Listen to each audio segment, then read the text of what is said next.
Hey, so we've come to our interview section of today, and we are going to be interviewing none other than Dr. Dan in the studio with us this morning. You're going to be telling us a bit about your story and where you're from, where you've come. You've been joining us on the Breakfast Show all throughout this week, and joining us as well this morning. You've been, sharing with us and whatnot. But who are you? Who is Dan Livingstone? Where have you come from? What's your background? Yeah, let's get into it. So my story actually starts before I was born with my dad's story. Ooh. And I mentioned that earlier in the week, I think, with regard to my name. So I'll just recap that briefly. My dad was brought up a Presbyterian actually, but he became an atheist. He didn't like Sunday school, and he left God. I don't think he ever was with God. But he was running a gym in his hometown of Bendigo, and he just wanted to be Mr. Muscle Man. I think he might have been Mr. Bendigo. There's pictures of my dad, quite. It's like jacked, yoked. Yeah, absolutely. Wow. Anyway, so he became a Christian because of the prophecy of Daniel chapter 2. Classic. And we talked about that a little bit earlier in the week, so I'm not going to go into the details of that. But it's a prophecy that outlines the history of the world in advance. And so that became a pretty significant turning point for my dad. So he became a church pastor, married a lovely Christian woman who was my mum, and they decided to name me Daniel John. After the prophecy of Daniel 2 in the book of Daniel. And the prophet John wrote the book of Revelation, which also outlines a lot of future history from the point of view of when he wrote it. That's been largely fulfilled, and there's only a little bit left to fulfill. Anyway, so he was like, I'm going to name one of my kids Daniel John after those significant prophecies that changed his life. Anyway, so with this pressure of being a pastor's kid, having this name, do you reckon I lived up to it? I mean, often the testimony and the way that you're asking the question, I'm going to say maybe not, initially at least. But hey, what was your experience like? Did you feel, because you said the pressure of being a pastor's kid, did you feel that pressure growing up? I did. So a lot of pastors' kids are rebellious and, make their own path in life that is a long way from God. A lot of them do come back to God, which is awesome. I made my own little path as a primary school kid in the rural town of Emerald in Queensland, regional Queensland. Shout out. And the passion in my life at that stage was soccer and cricket in the summer, but soccer probably a bit more. And I just remember sitting in church each Saturday, each Sabbath, thinking I would much prefer to be out there playing soccer. Why am I here? Why do I have to be a pastor's kid? This is unfair. I want to go and play soccer. Yeah. And so for those 3 years that we lived in Emerald, that kind of characterised me. I was passionate about soccer and my friends at school and whatever, and a bit resentful about being stuck at church. Then we moved town to Stanthorpe, and also in Queensland, in rural regional Queensland. Beautiful town. Emerald is too. And I went to a church school, an Adventist church school in Stanthorpe. It was a great school. I don't think it exists there anymore. Oh, okay. And this is a shout out for good private schools, Adventist school. There's a lot of Adventist schools in Australia doing great things for kids. And this school did great things for me. I realised that the value of the Christian life that I was brought up in from a source outside of my immediate family. It kind of helped me to see it outside of my family and kind of helped me to get past that resentment of why am I born a pastor's kid? Was it the school in general, or was it the staff or the chaplain or something like that really made you see, it was a one-teacher school. So. True. Okay, so we're talking real small gig, but there you were just like, so wow. all of us from kindy through to I'm trying to get this right, year 7, I think it was, in Queensland, the end of primary school at that time. So we're all in there together. But the other kids, especially the teacher, were really good influences for me. And I had Bible studies with my father and my father baptized me. So I wasn't totally, shutting my dad out of my life. I had a great connection with my dad that improved as time went on. And, so that year I really discovered life's meaning and purpose. And I was like, I'm there.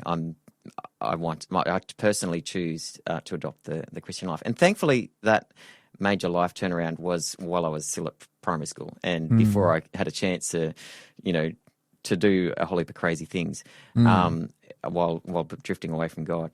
Of course, I have done crazy things, drifted away from God, both before and after baptism. The life of a Christian is not a perfect journey of, uninterrupted success and holiness. That's not how the Christian life works. Yeah. But I'm really thankful for the family that I was brought up in and the those early years. Then I went overseas. There's a lot to my story, and I'm going to try and jam this in. It's going to be hard. I thought I'd be struggling to fit 15 minutes in. So then I went overseas after finishing high school. Actually, I should talk a little bit about high school. There was lots of challenges and temptations in going to a state high school. This was again in a rural regional town, Narromine in Western New South Wales. Yeah.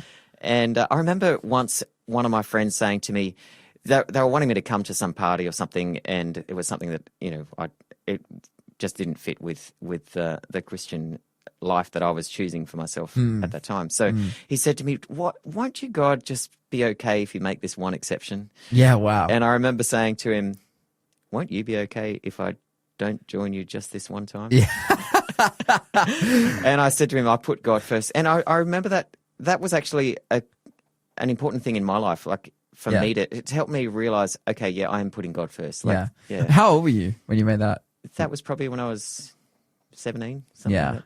Yeah. That's so awesome. I think what this is modeling really is the strength of your decisions are built on the strength of your previous decisions. Ultimately, yes, that's true. Your convictions come out of, and the strength of those convictions and whether you can live up to that strength and to be faithful it's a journey. And it sounds like because, if you had that experience of change and salvation, maybe when you were 16, then at 17, you're like, oh, maybe I should go. But, you could have, I think, maybe been more susceptible, but you'd already made that decision and that was the experience that you were going down. Yeah. And that's so awesome. Yeah, there's a lot to be thankful for the way that God has led in my life, my parents, people around me. So at the end of school, I did very well in school. I could do whatever I wanted to. And I chose engineering because I thought that was the thing that would enable me to help people the most. And so I did my engineering degree, again, did really well, could do whatever I wanted to, job offers and whatever. And I decided to go volunteering in Africa, in Madagascar. I volunteered with ADRA, the Adventist Development and Relief Agency, humanitarian organisation. I went and lived in rural villages for a month. Wow. And absolutely loved it. And look, this is something I highly recommend for anyone. And as a kid, I also lived in Philippines and Papua New Guinea. My family went over there as missionaries and to do a bunch of things with the church. So, look, those times living overseas really helped me to understand what's important and it really shaped my values. I realised that, the wealth and prosperity of Australia, being a lucky country, it's great, but it doesn't provide happiness. I see, in poor countries, people are, in my observation, happier than in Australia. Yeah. So I strongly recommend that, being a great thing. Actually, living in Madagascar for that brief period of time as a volunteer for about 6 months cost me as well. It cost me a fair bit in my health, and I've had a bunch of health challenges through my life that have actually been a blessing. And this issue that I picked up in Madagascar, it was a parasite or something that affected my gut health for end up being the next 20 years. About half my life, I've had this burden of gut health problems, and it ended up being a parasite. That I was able to get over just in probably about 4 years ago, something like that. Wow. But through that time, through that period of struggling with my gut health, that was actually a gift to me in a number of ways. if it wasn't for that, I would not have met my wife. Wow. So, Wow. Okay. Well, okay. So your poor gut health leading to meeting your wife. Set the scene, all right? What was the riz? How did you romance her? like, what was so impressive about your poor gut health that got your wife on board? This is interesting. Well, my wife is a health professional. She's a naturopath, and she asks people in her consults about their poo habits. Yeah. Okay. And that was impressive.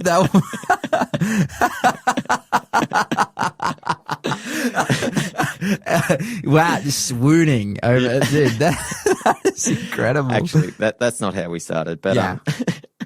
But I went funny. to a health retreat where she was working, and I happened to be the only person there for the entire time of my stay, and she was the health professional there providing help. We knew each other through church from before. In fact, her pastor had tried to set us up about 8 or 10 years prior to this. Wow. So there was already some pressure on us to check each other out. And anyway, so but yeah, we got to know each other over that week, and we kind of I figured there was potential here. So yeah, we that's how we started dating, and that's cute. Yeah. We started dating after I was no longer her patient, by the way. Yeah. Okay. No, there's patient client, those kinds of things. Nothing was impeded. Okay. So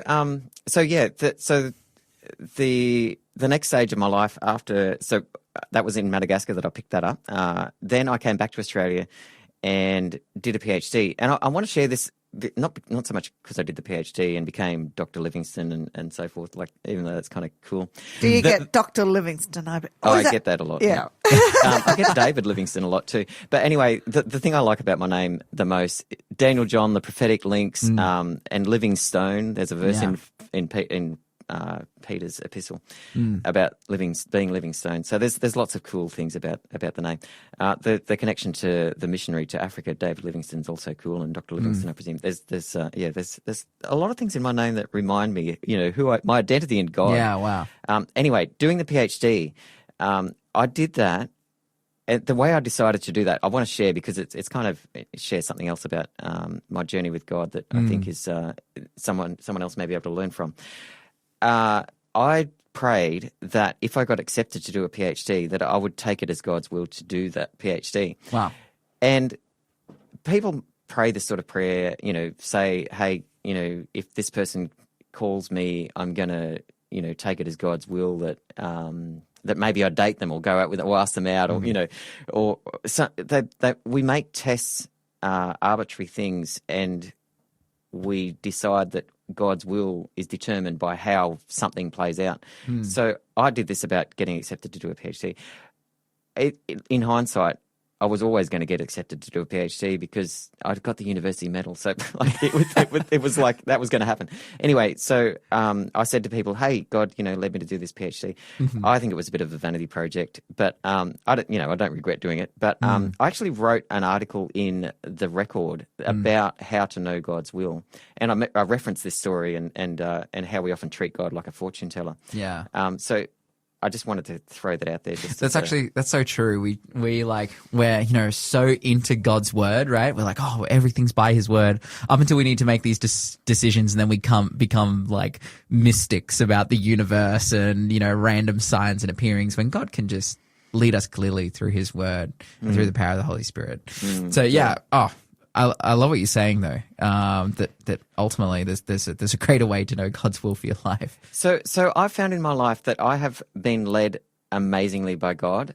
I see it in hindsight. I don't see it in I don't know what God's plan for me today is. Is he going to lead me to to be the answer for someone's problem or not? I pray that he will use me to do that, but I don't know in advance. I'd know in hindsight, looking back, to see how God has led, and it is amazing to see that how God has used ill health to connect me with my wife and to teach me life principles as well.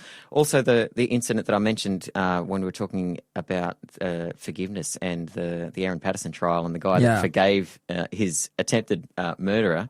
And the incident when I almost lost my life with a head-on collision, and I lost my spleen, I had a few broken bones, and head injury, and apparently I almost died through loss of blood on the operating table as they were trying to sort me out. And people prayed, and thank God I'm alive. And so looking back through my life, I can see that God has really done amazing things for me, and I'm very grateful. I'm grateful to be alive and, live for him. Yeah, absolutely. And that's powerful. And you're living for him. You get to share and shine your light here on Faith FM, and in your life, in your work, in our church that me and Dan both go to.